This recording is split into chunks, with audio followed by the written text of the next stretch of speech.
Sunday, I was like, "Ooh, we're live! It says live!" We're live. Oh my goodness. Hi everyone. Good afternoon, good evening, good morning, depending on when and where you're watching this Facebook Live. This is the voice and the face of Dr. Olabintan.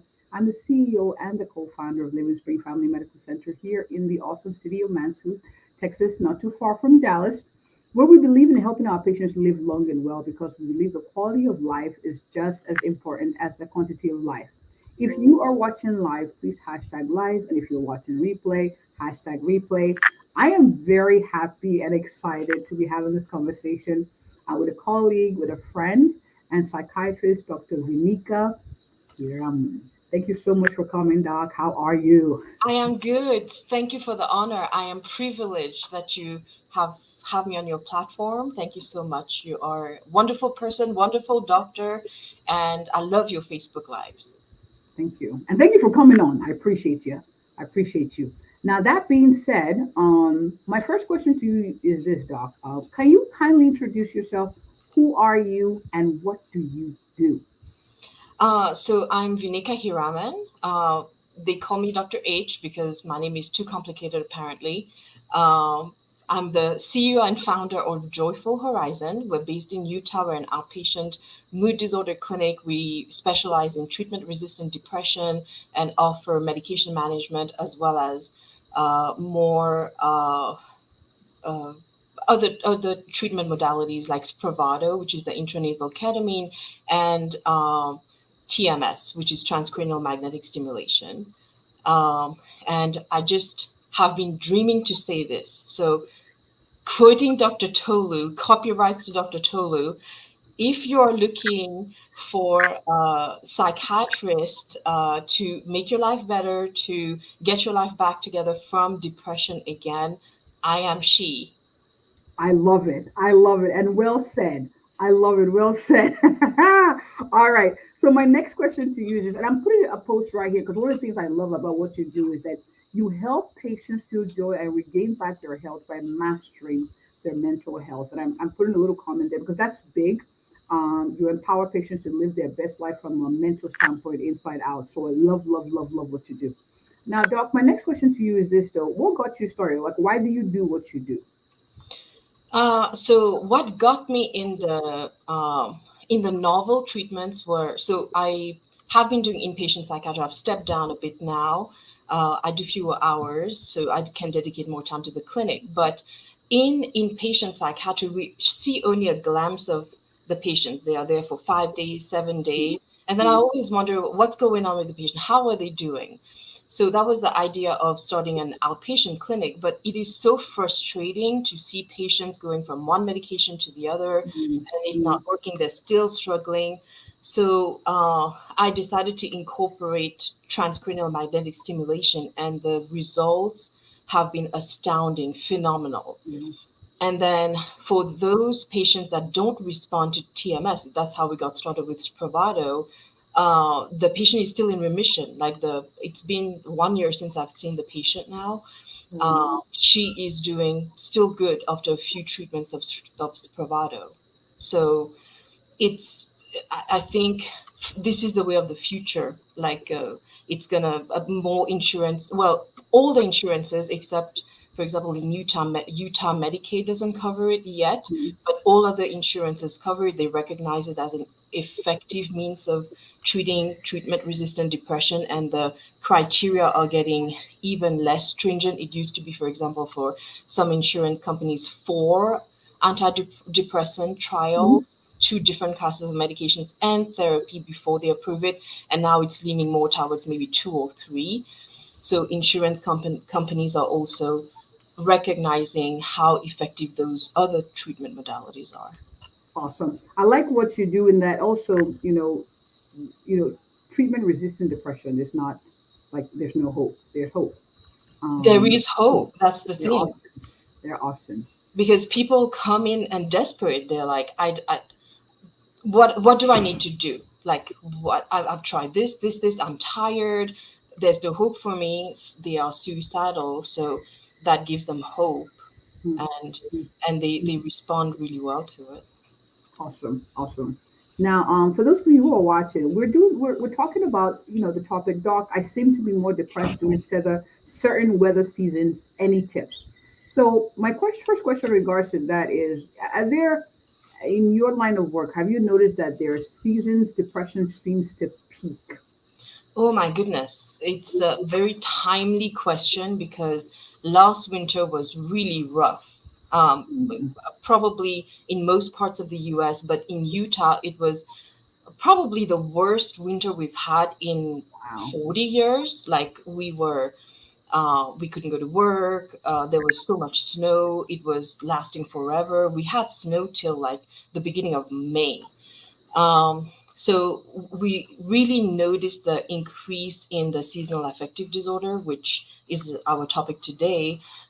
So to answer your questions, the peak of depression usually um, for those that have the seasonal affective disorder, because not all depressed patients will have seasonal affective Mm, disorder, mm, but towards the starting fall and early winter is when that seems to peak, the seasonal affective disorder. However, seasonal affective disorder does not only include depression.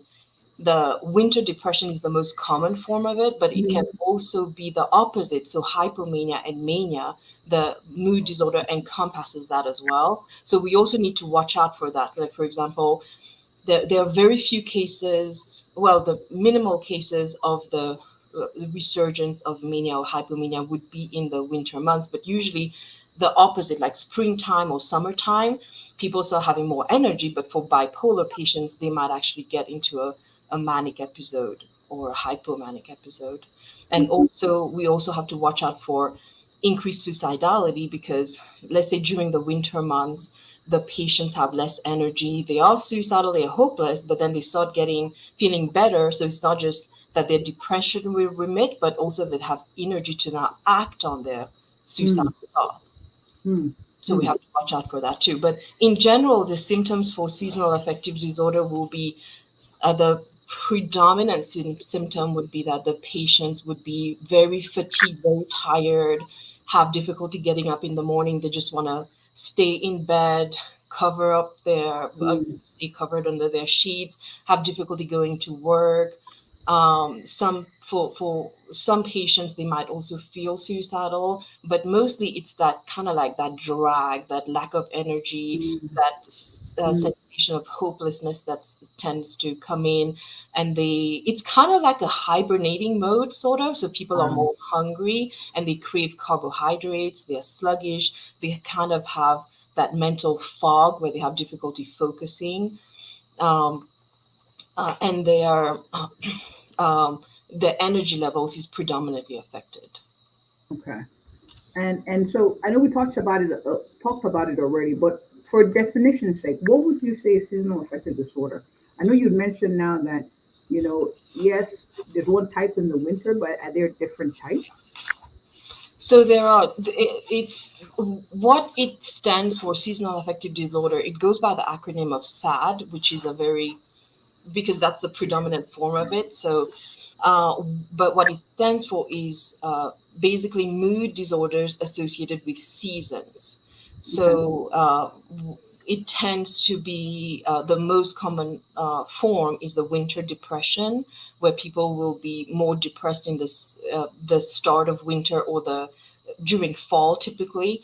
Okay. But let's say we're in September and fall has just begun. Hmm.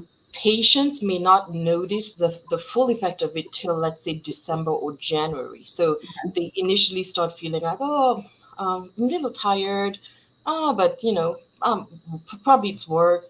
And then as the months pass, they then have the maybe the full blown depression episode. Okay. It's kind of like the cumulative effect, and it has to do with mostly with how short the days become. So the less light, Right. the amount of light during the daytime. So in as the day, so winter solstice is usually towards the end of December, but the seasonal affective disorder actually starts earlier than that, but then the effects become more predominant and more almost cumulative with people not having enough light. So the body responds to that. So then the theory behind it would be like our body secretes melatonin. So the longer our nights become, so the less the duration of the day, the more melatonin we secrete. Okay. So that kind of prompts us to think, oh, time to, it's still time to sleep. Ah, Like, ah, oh, it's not daytime yet. Like, why am I getting up?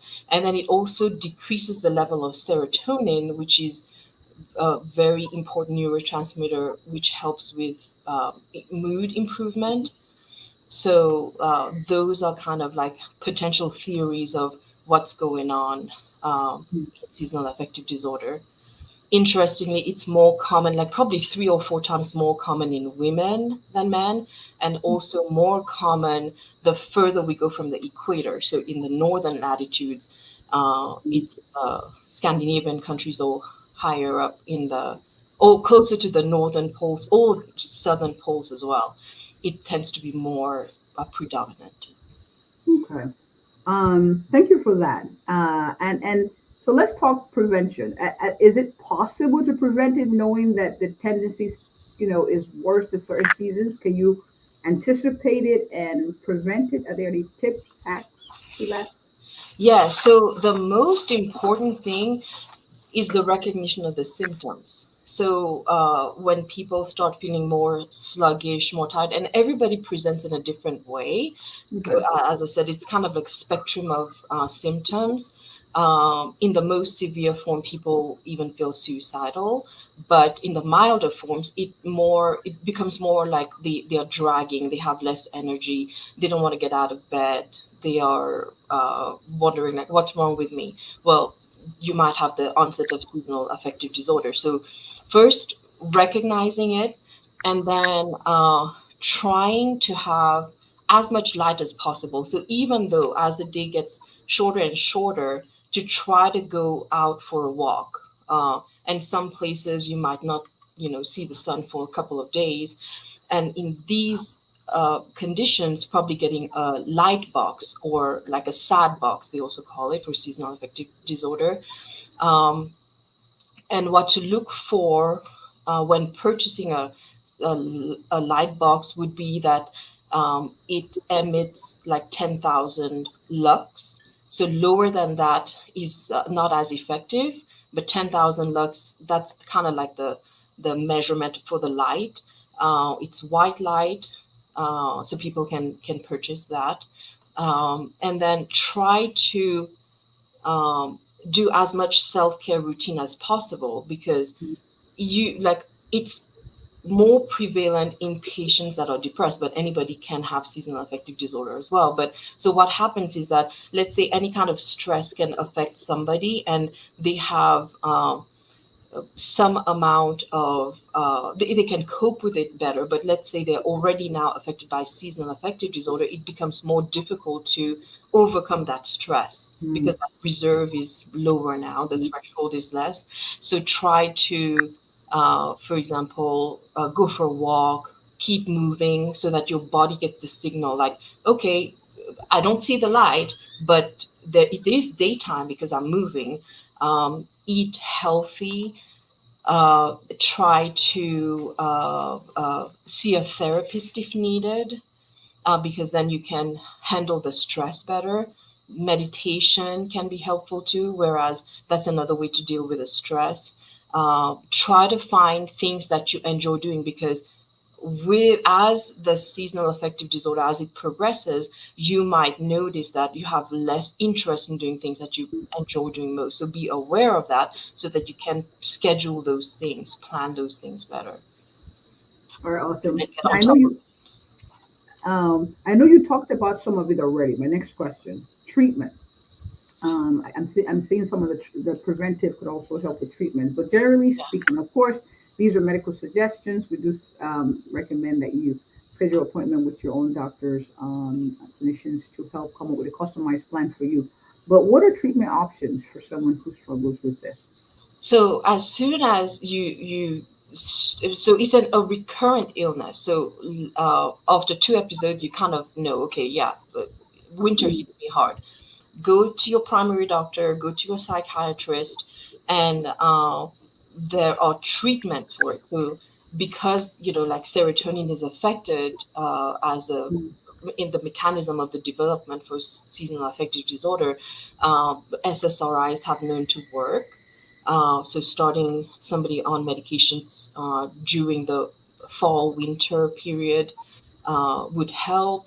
The light box in conjunction with the medications also help. And then another evidence-based treatment is therapy, different forms of therapy, like cognitive behavioral therapy, where people, help with the help of the therapist, they can kind of challenge their negative thought processes, or even thought processes related to the cold and the winter. For example, mm, like I was listening to someone saying like their husband just moved from California and to Utah, and they're like, okay, no, it's too cold. I'm not leaving the house. No, but if you dress up properly, you can and still have that 20-30 minute walk outside, and that will help you with a seasonal affective disorder.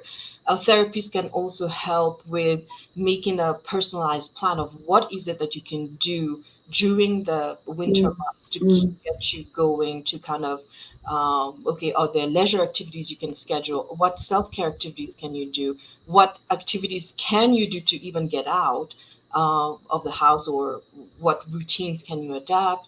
Or even just to stay adherent to the light box, because people often forget they started um, mm, and then they're like, oh gosh, tomorrow I'll do it. But then schedule it. The best time to do it is early in the morning, as early as you can, to kind of let your body know that it's okay. We are up. Let's wake up. Let's get going for the day. Um, so just those three things are what they can actively pursue. But then on top of that, like we mentioned, have like taking the walk outside as much, get natural light as much as you can on days that you can, on days there is natural light.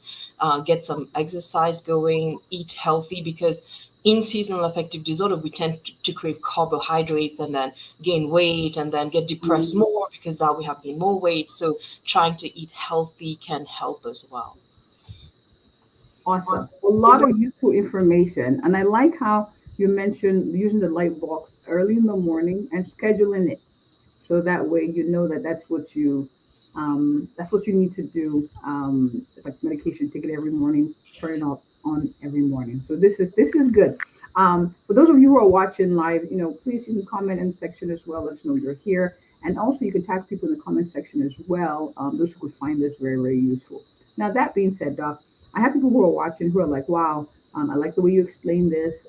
It explains some of the things that I may have been going through, and I plan to talk to my doctor about it. And they're wondering where they can connect with you to find out more information about this and other treatment options that you mentioned earlier, even for those who have medication resistant or treatment resistant depression. Doc, where can people find you?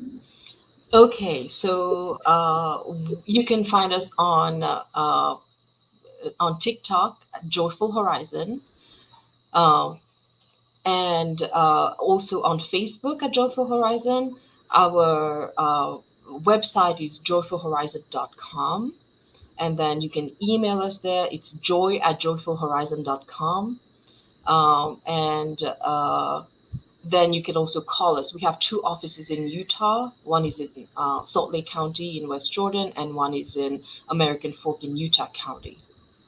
Awesome. You're in Utah. Whew, it is cool there. And I've put that information down here for those for people to connect with you as well. I didn't include the TikTok, so it's down here as well. Website, TikTok, Facebook at Joyful Horizon. She's all over the web. Thank you so much for coming, Doctor. This has been very helpful, and I appreciate you taking the time this Tuesday afternoon or evening to talk with us. Thank you so much for having me. It has been an honor. All right, awesome, awesome. All right, thank you all for watching. As always, caring is sharing. Please forward this, email this, copy the link, and send it to those who could find this very useful.